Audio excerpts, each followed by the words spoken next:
We are mass poisoning this generation of kids. We saw this explosion of neurodevelopmental disorders.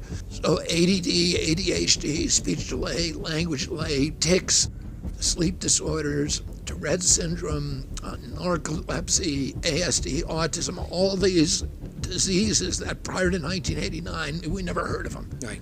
We didn't know anybody who had them. And then all the autoimmune diseases suddenly exploded that year.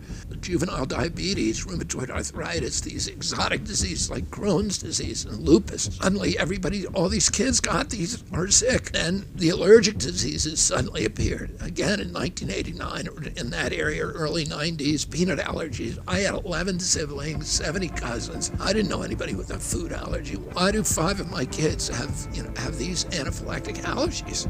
Why are there EpiPens in every classroom? Why are there albuterol inhalers? Or, asthma exploded. I had a brother who had asthma, and his doctor told him there will never be a cure for this disease because it's so rare that no research will ever study it. Well, now 1 out of every 8 black kids has asthma. So what happened? Something happened. There's no other country that has this. We have the highest chronic disease burden in the world. Why are we so sick?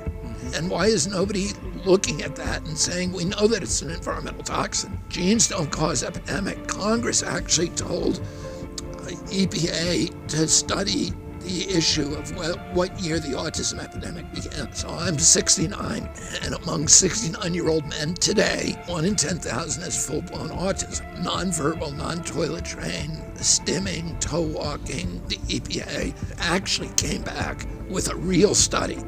And what they said in that study is that 1989 was a red line. That's the year it started. And if you look at 1989, all of these other injuries began appearing around that time period. Why are we not looking at this? Why is NIH refusing to fund these studies? NIH has a $42 billion annual budget. When I was a kid, NIH was the gold standard research organization in the world. But what's happened over the past 50 years is NIH has shifted its focus, and it doesn't do that kind of science. It's supposed to tell us, what's making us sick, what's the threat. It doesn't do that. What it does is it tries to monetize science for the pharmaceutical industry.